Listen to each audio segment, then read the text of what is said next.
Hey friends, what's up? Welcome back to Babylon Talmud. Today we're studying Daf Vav, Daf 26 of Masechta Yevamos. Friends, we start off with one final Mishnah in the second parak of Yevamos. Then we start the third parak of Yevamos. The third parak of Yevamos is called Arba Achin. So, I hope that whets your appetite. That whole situation with Reuven, Shimon, Levi, and Yehuda, and Sarah, and Rivka, and their sisters. So, it's exciting. Friends, we're going to start in Daf Chavav Amud Aleph, second line of the page. Says the Mishnah, V'chulam shayu loim noshim v'meisu mutaris linose loim. Okay, so remember, we had the situation, for example, of Reuven who gives the get to Sarah, and he says, B'fanenechtom, fanenechtom. We said that he cannot then go and marry Sarah.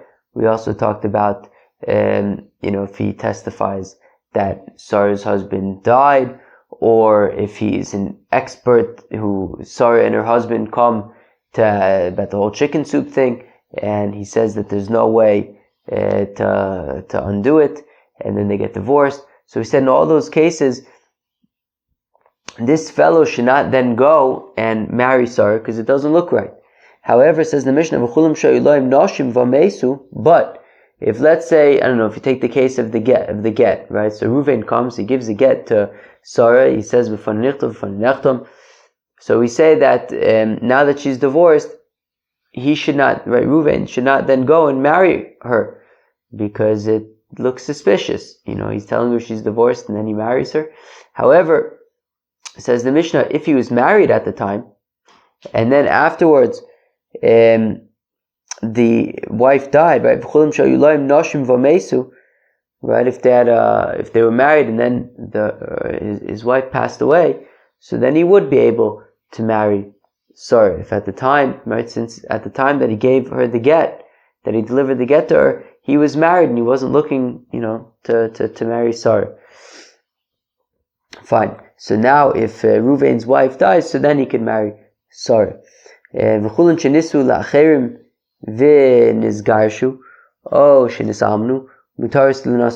additionally, if Sarah were to have gone and married somebody else in the meantime, and then gotten divorced or widowed, so then after that she would be able to come back and marry Reuven.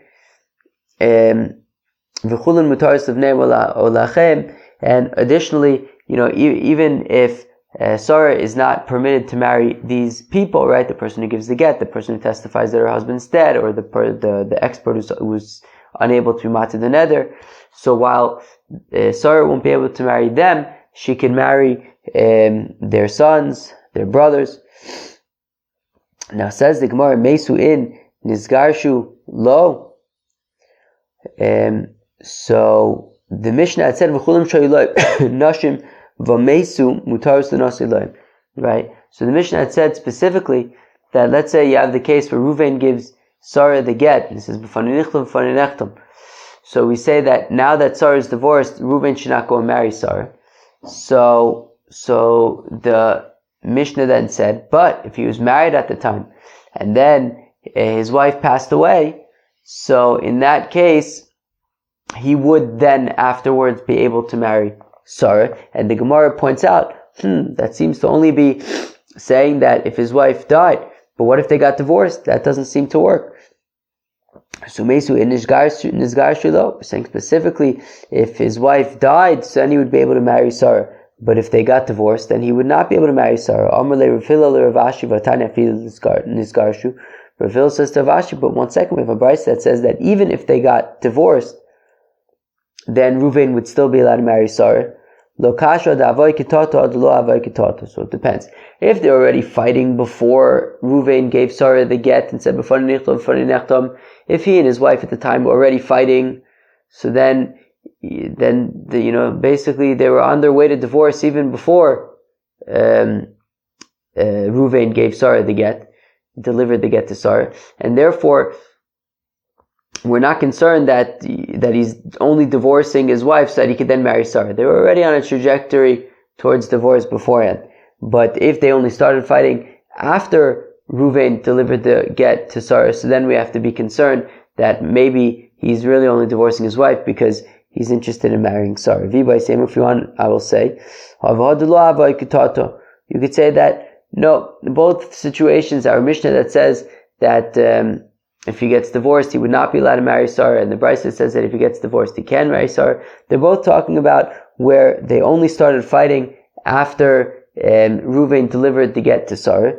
V'lokasha the argil who had the argilo he. Depends who's spreading the rumors. If he's spreading the rumors, so then he wouldn't be able to marry Sarah, because we're concerned that he's spreading rumors just so that he could divorce his wife because he's interested in marrying Sarah. But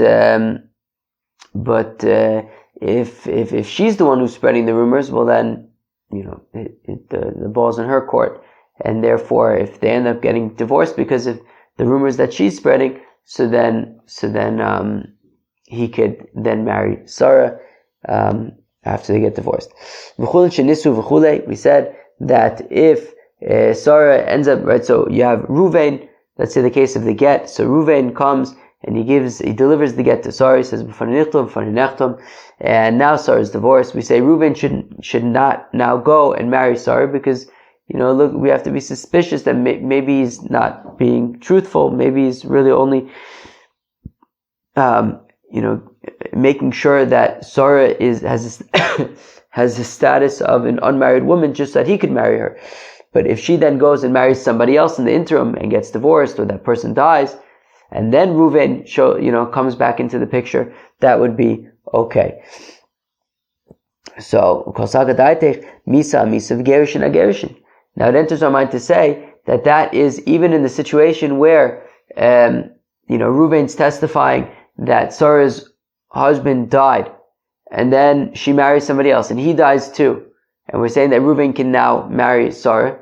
We're also assuming that we're saying in a situation where Ruvain testified that, right, where Ruvain gave Sarah a get and said, and now she's divorced, and then she marries somebody else and gets divorced from him as well.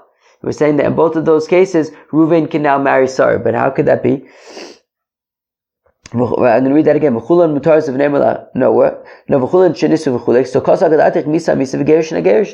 That even applies to the situation where Ruvain's testifying that, where Ruvain's delivering a get to Sarah, and then she marries somebody else, and then she gets divorced from him, or a situation where Ruvain's testifying that Sarah's husband is dead, and then she marries somebody else, and he dies oichid. That would imply that our Mishnah is not like Rebbe, the Ikar Rebbe, or Amr b'trei zimnei havi chazaka. So, because Rebbe's opinion is that after two, it's already a chazaka, and therefore, if Ruvain is coming with a bill of divorce for Sarah, and now she's divorced, and then she marries somebody else and gets divorced a second time. So then we kind of have according to Rebbe, we have a chazaka already, that she's just always going to get divorced from the people that she marries, and therefore, Ruvain should not be marrying her at that point. Or if Ruvain testified that Sarah's husband is dead, and then she married somebody else, and he died as well, and now Ruvain wants to marry her at that point, but according to Rebbe, she would have a chazaka that whoever she marries dies. So from the fact that we're saying that in these cases Ruvain would be allowed to marry Sarah, so it sounds like it's not like Rebbe. And for the Gemara, lo, misa gerushin v'gerushin amisa.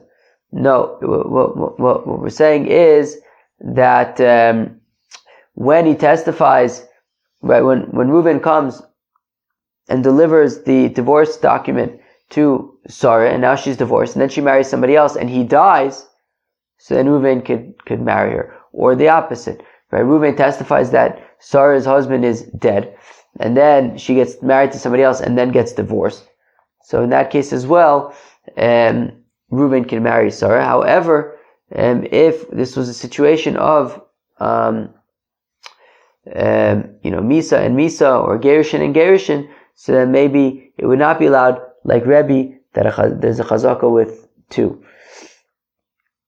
And we say that all of these women would be allowed to marry their sons or brothers, right? So for example, you have this guy, he brings the get, Ruvain brings the get for Sarah, he says, now Sarah is divorced, So we say Reuven should not now go and marry Sarah. However, she can marry his son, she can marry his brother. So, Maishna Mihadatanya, but why should that be any different from the following brayso? Haniton mino isha osubimo vito vachosa. That if Reuven is suspected of having a relationship with Sarah, that's not allowed. So there are rumors circulating about him. So he's nonetheless allowed to marry her mother, her daughter, her sister. So in that case, we're saying that Reuven would be allowed to marry Sarah's mother, daughter, sister, and yet over here we're saying that we were saying that he's not allowed, right? Right. So in that case, Reuven would be osur. He would not be allowed to marry Sarah's mother, daughter, sister. However, in this case, we're saying that Sarah would be allowed to marry Reuven's brother, son. So, and for the Gemara, Noshe legabe Noshe, shchichan ta'azlon, gavre legabe gavre, lo shchichan. So the Gemara answers, well, the thing is, Reuven, right, when Reuven is suspected of having an inappropriate relationship with Sarah, so then he's not allowed to be with Sarah. Now, if we allow him to be with Sarah's mother, or daughter, or sister, well, all the women, the Gemara says the women stick together, and therefore, since they stick together, Lemaisa, if he marries her daughter, so he's going to end up seeing Sarah all the time, and then he might end up having a relationship with Sarah, and we don't want that. So therefore we say don't marry the daughter, the sister, or the mother. As opposed to men, the men aren't necessarily around each other as much, and therefore, in this case where we say that, let's say Reuven delivered a bill of divorce to Sarah. Sarah is now divorced, and she's we say that she cannot be with Reuven because it doesn't look good. But we say that she can be with Reuven's son or brother, and that it's not really a concern because the men don't necessarily stick around, hang out with each other as much. And therefore, if Sarah now marries Reuven's son, let's say, Beseder, it's not like she's going to be seeing Reuven that much anyways. We're not too concerned. All right. Inami, alternatively, Noshe de lo asun shrivton adodi lo kapte adodi. Gavre de asun shrivton adodi kapte adodi. That when it comes to women, right? Let's read that again. Noshe de lo asun shrivton adodi. That in the event that, let's say, Reuven, right? We said that Reuven was suspected of having an inappropriate relationship with Sarah. He's also to Sarah's mother, daughter, and sister. The reason is because in the event that Reuven were to have a right, so if Reuven were to marry Sarah's mother or something, and then would also then have an affair with Sarah, so Sarah would so Sarah's mother would still be allowed to be with Reuven. Right, where am I? Right, Nashidlo Asin Shchivtan Adade. Right, that even if Reuven was married to Sarah's mother and then had an affair with Sarah, Sarah's mother would still be allowed to remain married to her, and Sarah's mother would still be allowed to remain married to Reuven, and therefore the women are not necessarily so strict about staying away from each other, because even if anything happens, they could still remain married, and therefore we have to be concerned and say, you know what, we're not even going there. Reuven, don't marry Sarah's mother and just don't get involved. Right, so lokapte adade, so Sarah and her mother are not going to be so makbid to stay away from each other, because anyways, even if anything happens, Reuven could still remain married to her mother. Whereas Gavre the Asun Shriftan Adadi Kapte Adadi. Whereas when it comes to the men, so for example, right, we're saying that Reuven brought the bill of divorce to Sarah. Now Sarah is divorced, but she can't marry Reuven, but she can marry his son. However, the son knows that if Sarah has an affair with his father, so then he won't be able to remain married to her anymore, and therefore he's going to stay away from his father, and we don't have to be so concerned. So now, if that's the case, so in Aviv Nami, well, if that's the case, so then shouldn't Sarah also be able to marry Ruvain's father? Right? If we're saying that whoever marries Sarah is going to keep Ruvain away, so then Ruvain's father also, Sarah should be able to marry, and he's going to keep Ruvain away. So Yachi Aviv Nami, Lomibaya comment, saying certainly, right? Lomibaya Aviv deposes B'nei Mine, certainly Sarah would be able to marry Ruvain's father, because Ruvain's going to stay away. And we don't have to be concerned that anything's going to happen between Sarah and Ruvain, because it's Ruvain's father. Ruvain's going to stay away from his father. But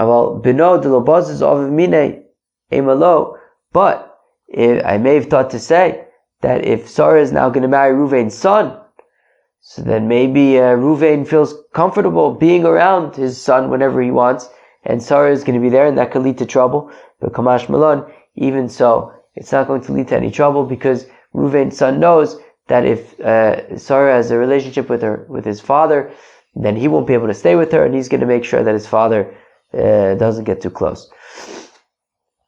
Alright, fine. So friends, we have completed the parak of Ketzad Eishes Ochiv Shelo Ba'olamu. Friends, what do you think about that parak? Shtickle brain explosion, right? Alright, friends, moving on to the third parak of Masechta Yevamos. How many parakim are in Yevamos? I looked it up the other day. I think it was like 14 or something. 15, 16. Okie dokie. Well, parak 3 of Masechta Yevamos. Arba Achin. You have 4 brothers. Friends, we've seen this before. Reuven, Shimon, Levi, and Yehuda.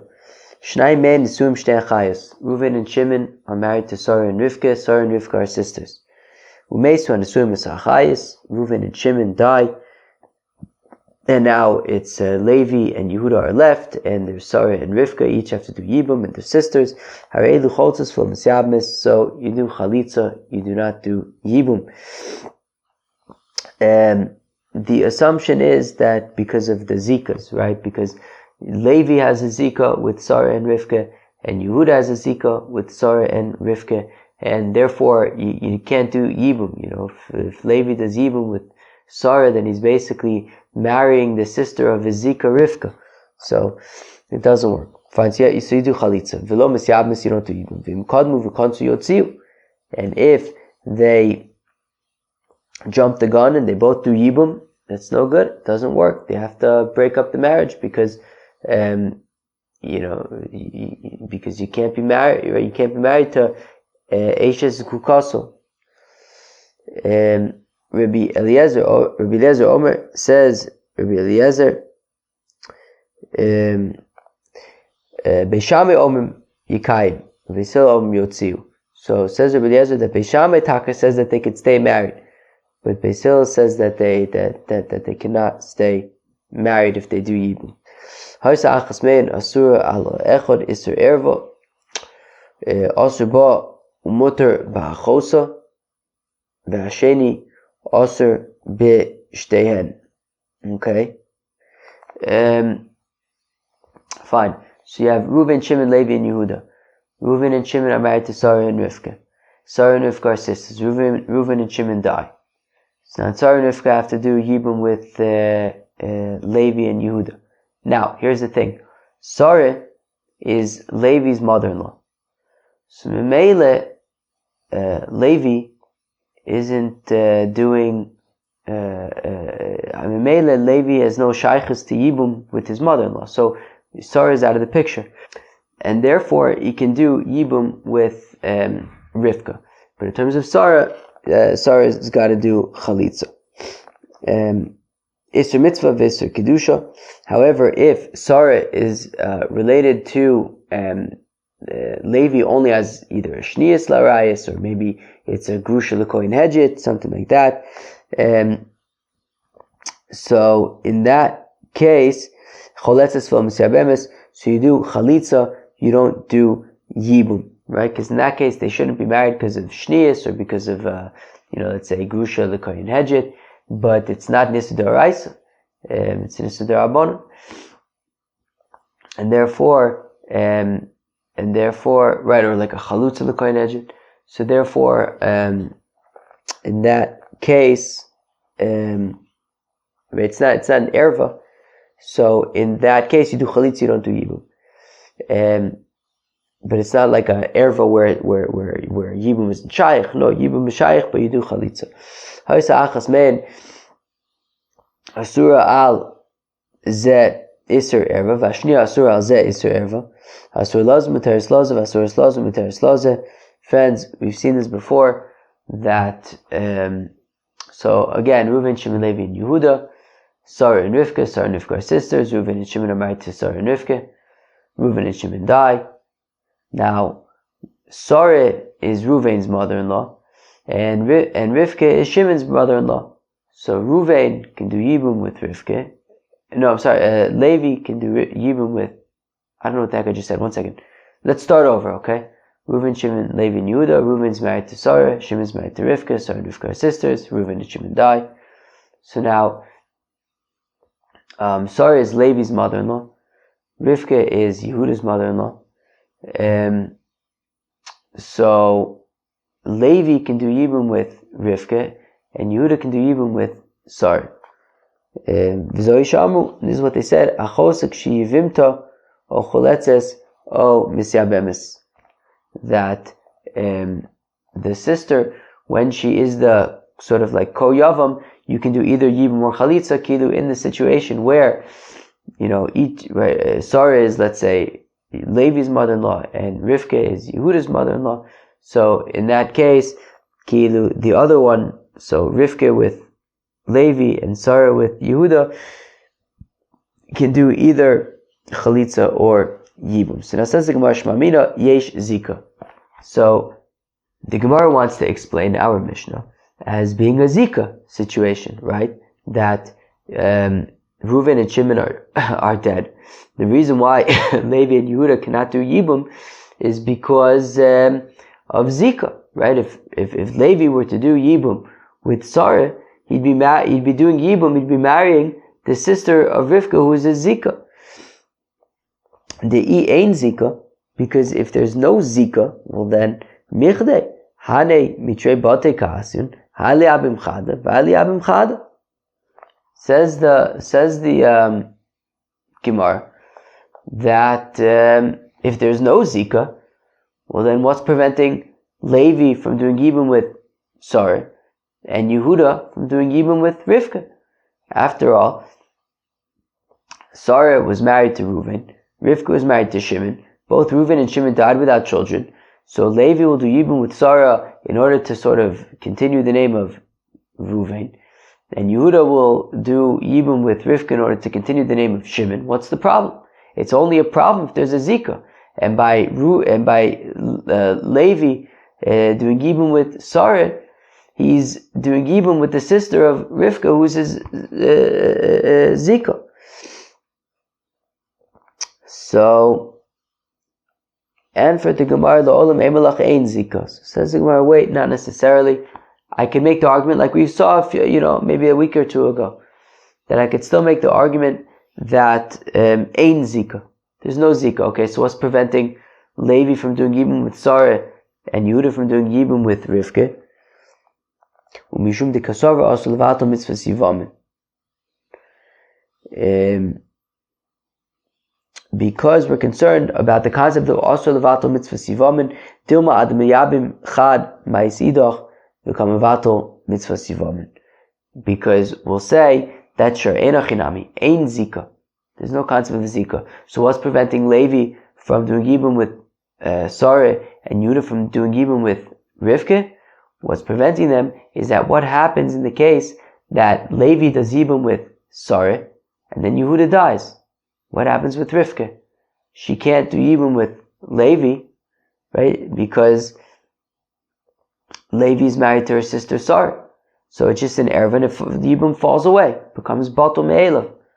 And we're going to assume asur levato mitzvah sivamin. You can't just allow yibum to fall away like that. And therefore, out of concern that maybe Yehuda is going to die, and then Sarah is going to kind of and then Rivka is going to not have, it's just the concept of Yibum is going to be bottle. So out of that concern, we say that even if there's no Zika, still you should do Chalitza with Sarah and Rivka. Yachi Tlasa Nami. But if that's the case, then why do we have to say specifically 4? Why do we have to say Reuven, Shimon, Levi, and Yehuda? It could also just be Reuven, Shimon, and Levi, right? You have Reuven, Shimon, and Levi. Reuven's married to Sarah, Shimon's married to Rivka, Sarah and Rivka are sisters. Reuven and Shimon die. Now both Sarah and Rivka now are shaykh to, right? But both are have to do Yibum, and there's only Levi available. So the reason why you would have to do Chalitza is because if Levi does Yibum with Sarah, so then Memele, Rivka has nobody to do Yibum with. So if that's the case, then why does the Mishnah have to talk about Reuven, Shimon, Levi, and Yehuda? May as well just talk about Reuven, Shimon, and Levi. So the Gemara says, Lomi Baya Kamyun. Because we want to teach the bigger Chiddush. Lomi Baya Tlasu Devada B'Teila Mitzvah Sivamin. Look, if it's just Reuven, Shimon, and Levi, then obviously you should do Chalitza. Right? Levi should do Chalitza, because if he does Yibum with Sarah, so then Memele, by definition, Rivka is going to have, the mitzvah of Yibum is going to fall away. So certainly in that case, we would say that Levi does Chalitza with both of them. However, Aval Dalid Lemisa Lo Chashirun, but I might say that if there are 4, if there's Reuven, Shimon, Levi, and Yehuda, Reuven and Shimon die. So maybe I might think in that case, let Levi do Yibum with Sarah, and we're not concerned that, maybe now Yehuda is going to drop dead. We're not concerned about that. And therefore, let Levi do Yibum with Sarah, let Yehuda do Yibum with Rivka. We're not concerned that Yehuda is going to drop dead after Levi did Yibum with Sarah, and Rivka is the mitzvah of Yibum is going to go away. So I may have thought to say that we're not concerned about that. Kamashman, that we are concerned about that. And therefore we have to be concerned about also the mitzvah Sivamin. We have to be concerned, even when there's 4 brothers, we have to be concerned that maybe Yehuda is going to drop dead. If that's the case, Chamisha Nami. But then if that's the case, then even if there are 5 brothers, what if there's Reuven, Shimon, Levi, Yehuda, Yisachar? Reuven's married to Sarah, Shimon's married to Rivka, Reuven and Shimon die. And that is Levi, Yehuda, and Yisachar. So maybe I would say also Darton, that Levi cannot do Yibum with Sarah, because what if both Yehuda and Yisachar die? Rivka's, right, the mitzvah of Yibum is going to be bottled from Rivka. So then for the Gemara, we're not concerned that both Yehuda and Yisachar are going to die. I don't know why. I mean, Reuven and Shimon are already dead, and we're concerned that in addition to Reuven and Shimon, Yehuda is going to die. But apparently, maybe Reuven, Shimon, and Yehuda, but not Reuven, Shimon, Yehuda, and Yisachar. And therefore, in that case, it would be okay if there were 5 brothers. That Reuven and Shimon die, Levi can then do Yibum with Sarah, and we're not concerned that both Yehuda and Yisachar are going to die, and the mitzvah of Yibum is going to be bottled from Rivka. Okay, so we could still argue that Ein Zika, that there's no concept of Zika, and really theoretically, Levi should be able to marry Sarah, and Yehuda should be able to marry Rivka, but we're concerned about what if after Levi does Yibum with Sarah, Yehuda drops dead, then the mitzvah of Yibum will be bottled from Rivka. We don't want that, so therefore we say that you should do Chalitza with both Sarah and Rivka. Friends, I'm going to chap a stick of water. Says the Gemara, Omer Rabba bar Rav Huna, Omer Rav Hua. So Rabba bar Rav Huna says in the name of Rav, Shalosh Achayos, so you have 3 sisters, let's call them, Sarah, Rivka, and Rachel. Yevamos, Shenaf Lefnei Shnei Achin Yevamin. That they now came in front of 2 brothers. So now they came in front of 2 brothers. Okay, so let's forget about who Sarah, Rivka, and Rachel were actually married to in terms of Reuven, Shimon, and Levi, right? Generally we would say Reuven married to Sarah, Shimon married to... Forget about that. whoever they were married to, they could have been called whatever you want. George, Michael, and Fred. Whatever it is. Very nice. Uncle Ponim. So, but now, the fact of the matter is, whoever they were married to is dead. And now you have these three sisters, and you have Reuven and Shimon. Those are the remaining brothers. And you have these three sisters, and you got to do Yibum. So again, Amarav bar Rafuna, Amarav Shalosh Achayis, you have these three sisters, Sarah, Rivka, and Rachel. Yevamos, and they're Yevamos, right? Their husbands died, and they were brothers, and now there's two brothers left, Reuven and Shimon. Shenaflu Fnei Shnei Achin Yevamin. So now there's Reuven and Shimon left. Zechol Itzlachas, Zechol Itzlachas. So Reuven does Chalitza with Sarah, Shimon does Chalitza with Rivka. V'emtsois, and literally means the middle one, but basically the remaining, right? Rachel, Tzvicha Chalitza Mishneh. She needs chalitza from both Reuven and Shimon. Reuven does chalitza with Rachel, and Shimon does chalitza with Rachel. Amle Rabba, and it says Rabba to Rabba bar Avuna, Midika Omart Emtsois Tzvicha Chalitza Mishneim.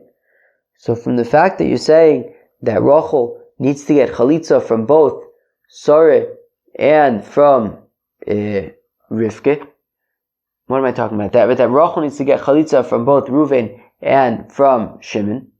So kasavart yesh zika.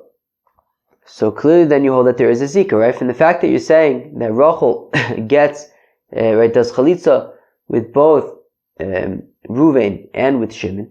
So clearly, there is a zika, right? And that the fact that Rachel now needs to do yibum, that there's a connection both to Reuven and to Shimon. They both have this zika with Rachel. V'avi l'chalitza psula, v'chalitza psula tzarich l'chazer al kol ha'achim. And it's a chalitza psula. What does chalitza psula mean? It means it's a shvacha chalitza. It's a weak chalitza. Meaning, Reuven had already done chalitza with Sarah. Shimon had already done chalitza with Rivka. Which means that memele, neither Reuven nor Shimon would be able to do Yibum with Rachel, because Rachel is the sister of Memele, is the sister of somebody who both Reuven and Shimon did Chalitza with, right? Reuven did Shimon, what? No. Reuven did Chalitza with Sarah, who is Rachel's sister, right? Which means that that Sarah, no. That Rivka, no. That Rachel, yes, is, Achos Chalutzaso, right, is the sister of Reuven's Chalutza, somebody we did Chalitza with. Sorry. Same thing for Shimon, right? Rachel is the sister of Rivka, who Shimon did Chalitza with. And therefore, neither Reuven nor Shimon would be able to do Yibum with Rachel, because she's the sister of somebody who both Reuven and Shimon did Chalitza with. And therefore, because neither Reuven nor Shimon would be able to do Yibum with Sarah, no, with Rachel, so therefore the chalitza that they do is like a weaker kind of chalitza, right? Because Yibum, right? I think we saw even on Daf Gimel of Masechta Yevamos, right? That when there is, what is it? Kol ha'olah l'yibum, olah l'chalitza, v'choshein olah l'yibum, ein olah l'chalitza. That chalitza is really when there's yibum, but over here there isn't technically really yibum with Rachel, because they can't actually do yibum with Rachel. No. Yes, with Rachel, because she's the sister of somebody who they did chalitza with. So therefore, the chalitza that each one, that Reuven or Shimon would do with Rachel, is like a shvacha chalitza. It's a weaker chalitza, and therefore, they strengthen the chalitza by each of them doing it, right? By Reuven doing chalitza and Shimon doing chalitza, by each of them, right? By them both doing chalitza, it kind of strengthens the chalitza. Fine. So let's read that again, right? So it says Rabba, says Rabba to Rabba bar Avuna, midikamertim tzois tzricha chalitza. From the fact that you're saying that Rachel needs chalitza from both Reuven and from Shimon, kasavert, you must hold yesh zika, that there is a zika, that there's a zika between Reuven and Rachel, and Shimon and Rachel. V'avila chalitza psula, and the chalitza that both Reuven and Shimon could possibly do with Rachel is going to be a shvacha chalitza. It's going to be a weaker chalitza, because since they, Reuben had already done chalitza with Sarah, Shimon had already done chalitza with Rivka, so therefore Memele, neither one could do Yibum with Rachel because she's the sister of Sarah and Rivka, who they've already done chalitza with. So therefore it's a shvache chalitza. The chalitza psula tzarich lachzor al kol ha'achin, and therefore when it comes to a shvache chalitza, you need to, all the brothers have to do it, and therefore Reuven and Shimon both need to do chalitza with Rachel. Yochi, if that's the case, kamai sanami. If that's the case, well then, with both Reuven and Shimon should have to do chalitza with Sarah and with Rivka as well, right? Since they can't technically do Yibum, right? Because since Sarah and Rivka and Rachel, they're all sisters, Reuven can't do Yibum with Sarah because it's basically the wife of his Zika. Same thing with Shimon. And therefore they also can't actually do Yibum, and therefore both Reuven and Shimon should have to do chalitza with Sarah and Rivka as well. So Eden of V'Vasa'acha Sachinami, to which the Gemara says, well, it depends. If the brothers who died were all riding on like a tricycle and a drone came and killed all of them at once, and now you have Sarah, Rivka, and Rachel, and they all need to do Yibum all at once, then Enochinami. Because Reuven and Shimon, neither one could actually do Yibum with any of them because it would be Achos Kukaso.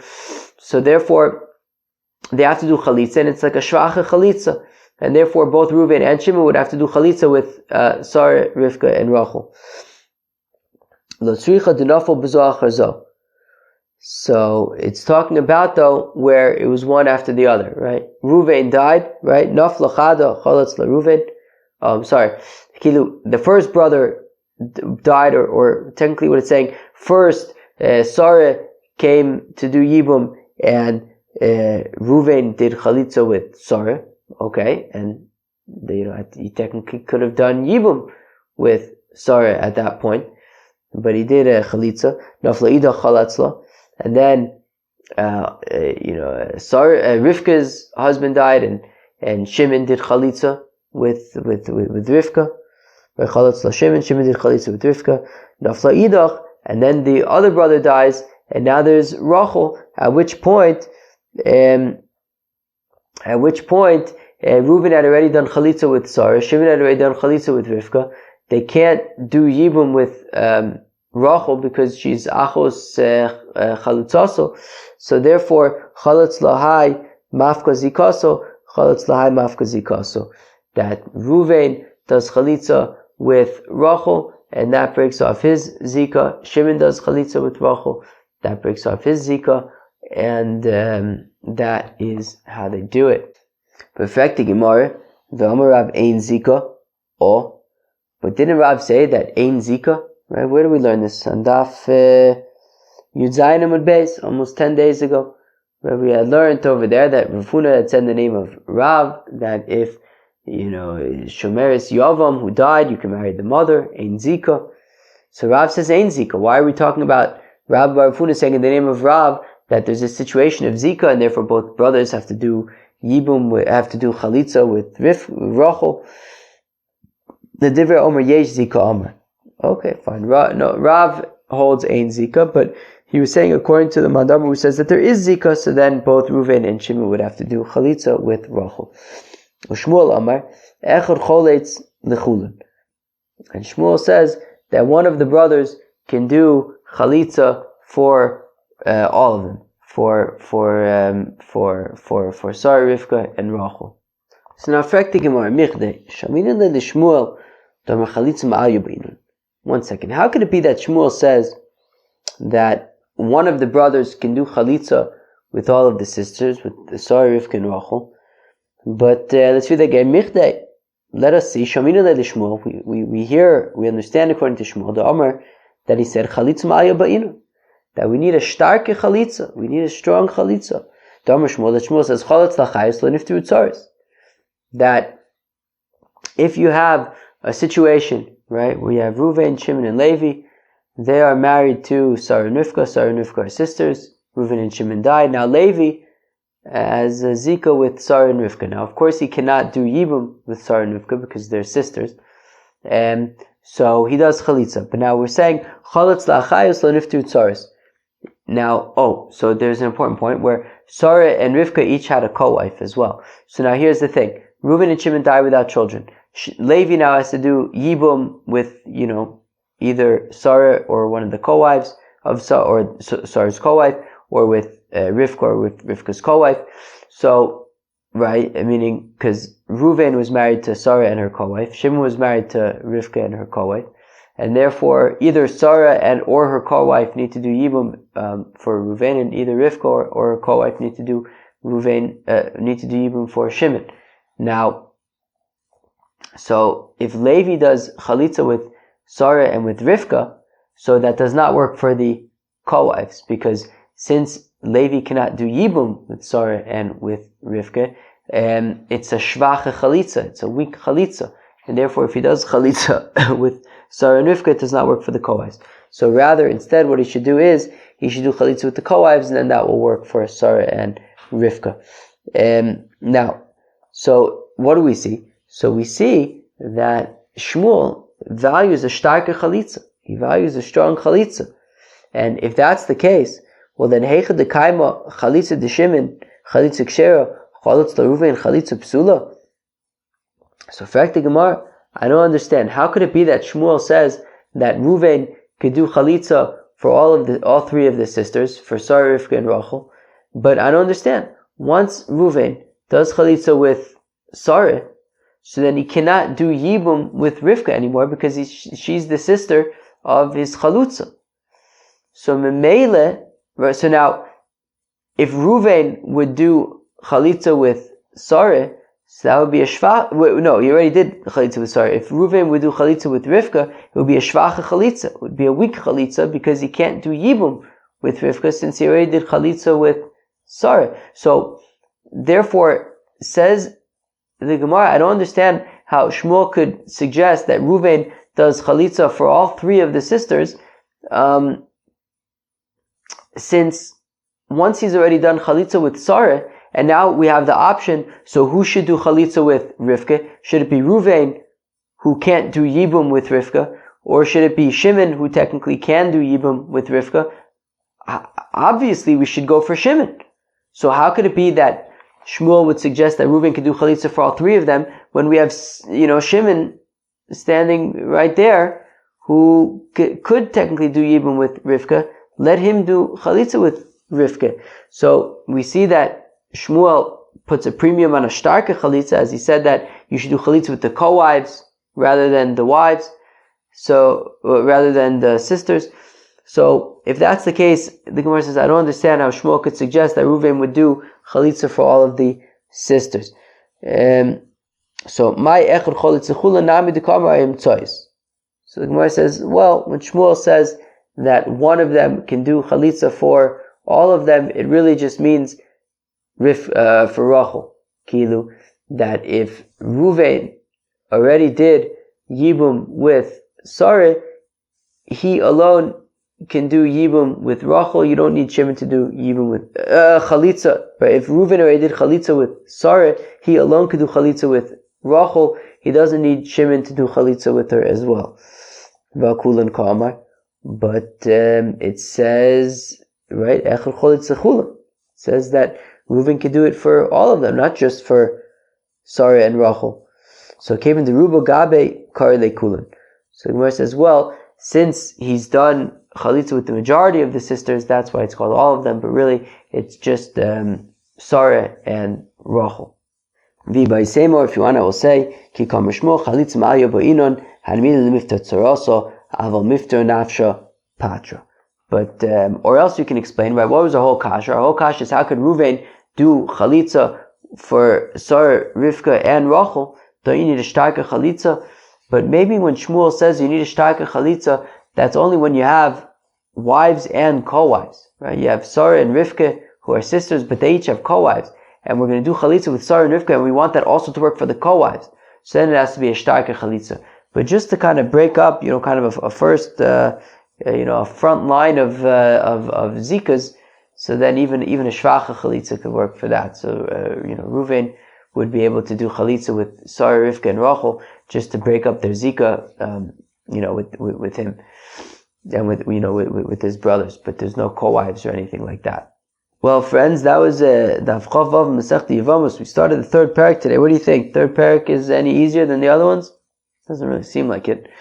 Anyways, we started off by talking about that these people we said should not marry Sarah. For example, they brought a get or testified about that somebody's husband died or something. So then they cannot marry Sarah, but the kids or the brothers can. We mentioned the opinion of Rebbe that about chazaka, that he says that there's a chazaka after only 2. Of course, we generally assume that chazaka is by 3. And then we started the third parak, got into the question of yesh zika or ein zika, which we had seen in the past, and also levato mitzvah sivamin. Then we saw an interesting machlokas between Rav and Shmuel about what to do in a situation where you have 3 sisters but only 2 brothers to do yibum. So Rav says that both brothers will do chalitza with the 3rd sister, whereas Shmuel says only one of the brothers needs to do chalitza with the 3rd sister, and that is enough. Okay, bye.